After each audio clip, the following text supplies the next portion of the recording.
ইন্ডিগোর পরিষেবায় বড়সড় বিভ্রাট, ফলে আজও দেশ জুড়ে অসংখ্য উড়ান বাতিল হলো। কিন্তু কেন এই দুর্বিষহ অবস্থা জানতে ইন্ডিগো কর্তাদের ডেকে পাঠালো বিমান মন্ত্রক। আর কিছুক্ষণ পর সন্ধ্যে 6টায় ইন্ডিগো কর্তাদের সঙ্গে বিমান মন্ত্রকের গুরুত্বপূর্ণ বৈঠক রয়েছে। ইন্ডিগোর বিমান বিভ্রাট নিয়ে রিপোর্ট গিয়েছে প্রধানমন্ত্রীর দপ্তরে।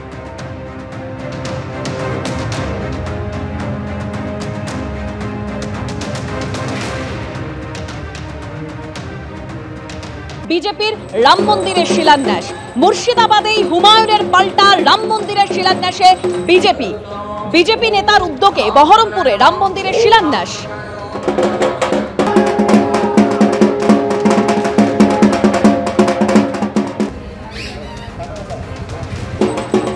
শিলাপুজোর মধ্য দিয়ে শিলান্যাস, আগামী দিনে ভূমি পুজো হবে। রাম মন্দিরের শিলান্যাস করে দাবি বিজেপি নেতা শাখারাব সরকারের।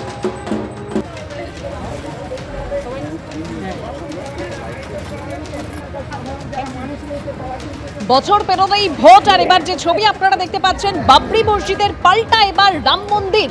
বিজেপির রাম মন্দিরের শিলান্যাস, মুর্শিদাবাদেই হুমায়ুনের পাল্টা রাম মন্দিরের শিলান্যাসে বিজেপি নেতার উদ্যোগে বহরমপুরে রাম মন্দিরের শিলান্যাস।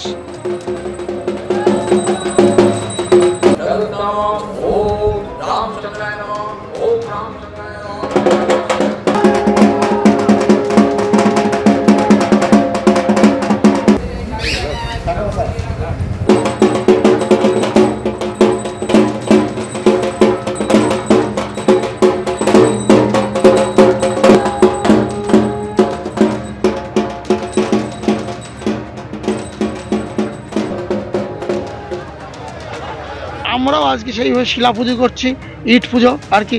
সেই শিলা দিয়ে আমরা এরপরে ভূমি পুজো করব। সেখানে রাম মন্দির হচ্ছে, সেই শুধু রাম মন্দির নয়, রাম মন্দিরের সাথে সাথে হসপিটাল হবে, সেখানে শিক্ষা প্রতিষ্ঠান থাকবে, সেখানে আইনি সহযোগিতা ব্যবস্থা থাকবে, আবাসন ব্যবস্থা থাকবে।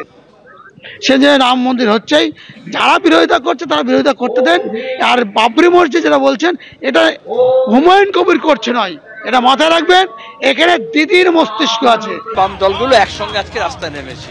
প্রত্যেক বছর মানুষকে স্মরণ করাতে হবে যে আসলে রাজনীতি হচ্ছে রুটি রুজির প্রশ্ন, কাজকর্মের প্রশ্ন, চাষবাসের প্রশ্ন, মজুরির প্রশ্ন। তার বদলে প্রতিদিন দেখবে আমাদের রাজ্যে ছিল না, 92 সালে আমাদের রাজ্যে ধরে ছিল না, আজকে গত 10-15 বছরে দেখবে অনেক বেশি ধর্মাশ্রিত রাজনীতি বেড়ে গিয়েছে এবং বিভাজন বেড়ে গিয়েছে। তার বিরুদ্ধে কি আলাদা কোনো তাৎপর্য? সামনে 2026-এর নির্বাচন, তার আগে কোথাও বাবরি মসজিদ, কোথাও অন্য কারণ থাকতে পারে, কিন্তু আমরা প্রত্যেক বছরই করি, এটা তুমি জানো। সাম্প্রদায়িকতার বিরোধী লড়াই লাগাতার করতে হয়, কোনো একটা বিশেষ দিন না, সারা বছর ধরে করতে হয়। এটাই কিন্তু তাদের মনোভাব। এবং প্রত্যেক বছরই সিপিএম এর পক্ষ থেকে, বামপন্থীদের পক্ষ থেকে এই ধরনের মিছিল করা হয়। তবে এবার যেহেতু 2026-এর বিধানসভা নির্বাচন এবং তার আগে গোটা রাজ্য জুড়ে বেশ কিছু ধর্মীয় কর্মসূচি ক্রমশ সামনে উঠে আসছে, আজকে যখন সারাদিন ধরে বাবরি মসজিদের ভিত্তিপ্রস্তর স্থাপন করেছেন হুমায়ুন কবিরের নেতৃত্বে, ঠিক কালকে ব্রিগেড ময়দানে 5 লক্ষ কণ্ঠে গীতা পাঠের কর্মসূচি নেওয়া হয়েছে।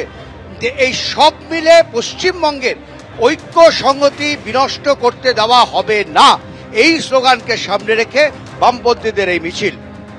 একেবারে উজ্জ্বল, তুমি আমাদের সঙ্গে থাকো। বিভিন্ন ছবি আপনাদের দেখাচ্ছে। একদিকে রেজিনগরে আজ বাবরি মসজিদে শিলান্যাস করলেন হুমায়ুন কবির, অন্যদিকে আজ সিপিএমের তরফে সংহতি যাত্রার আয়োজন করা হয়েছে। তৃণমূল পালন করছে সংহতি দিবস, আর বতুয়াগড়ে ঠাকুরনগরে বিজেপির তরফে পরিবর্তন সংকল্প যাত্রাও করা হচ্ছে।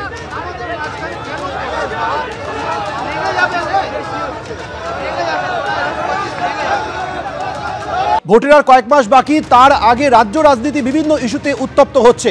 বিভিন্ন রাজনৈতিক দল তাদের কর্মসূচি নিয়ে রাস্তায় নেমেছে। এই মুহূর্তে যে ছবি দেখছেন, এটি পার্ক সার্কাস থেকে রাজাবাজার পর্যন্ত সিপিএমের তরফে সংহতি যাত্রা করা হচ্ছে। আমাদের সঙ্গে সরাসরি রয়েছে প্রতিনিধি উজ্জ্বল মুখোপাধ্যায়। উজ্জ্বল, দেখো, সেটা হচ্ছে 1992 সালের পর থেকে প্রতি বছরই এই দিনটা বামপন্থীদের পক্ষ থেকে, সিপিএম এর পক্ষ থেকে তারা রাস্তায় নামেন এবং তারা সংহতি দিবস পালন করেন। কারণ আমরা জানি যে 1992 সালে 6ই ডিসেম্বর বাবরি মসজিদ ধ্বংস হয়েছিল এবং তাকে কেন্দ্র করে গোটা দেশ উত্তাল হয়েছিল। পরবর্তী ক্ষেত্রে সুপ্রিম কোর্টের রায় এবং তারপর রাম মন্দির করানো, তৈরি হওয়া, অনেক কিছু রাজনৈতিক ওলটপালট হয়েছে। কিন্তু এই দিনটা বামপন্থীরা প্রতি বছরের মতন এবারও পার্ক সার্কাস থেকে তারা মিছিল বার করেছেন। মোহাম্মদ সেলিম সামনে রয়েছেন, নেতৃত্ব সামনে রয়েছেন, তাদের নেতৃত্বে মিছিল এগিয়ে যাচ্ছে রাজাবাজার পর্যন্ত এবং সেখানে তারা সমাবেশ করবেন। মোহাম্মদ সেলিমদের দাবি যে এবারের নির্বাচনের আগে গোটা রাজ্য জুড়ে যেভাবে একটা ধর্মীয় কার্ড খেলার চেষ্টা হচ্ছে তার প্রতিবাদে আজকের এই মিছিল। তাদের দাবি যে যেভাবে নির্বাচনকে সামনে রেখে কোথাও বাবরি মসজিদ তৈরি করা হচ্ছে, কোথাও জগন্নাথ মন্দির তৈরি করা হচ্ছে, অর্থাৎ এই যে বিভেদ, আজকের মিছিলের তাৎপর্য কি? 92 সালে 6 ডিসেম্বর ভারতের রাজনৈতিক অধ্যায় ইতিহাসে একটা বিশাল পরিবর্তন হয়েছে যে ধর্মাশ্রিত রাজনীতি করে, মন্দির মসজিদের রাজনীতি করে ভোট বানানো যায়, মানুষকে হত্যা করে সাধু সাজা যায়। সেজন্য আমরা এই বিভাজনের রাজনীতির বিরুদ্ধে। এবিপি আনন্দ, এগিয়ে থাকে, এগিয়ে রাখে।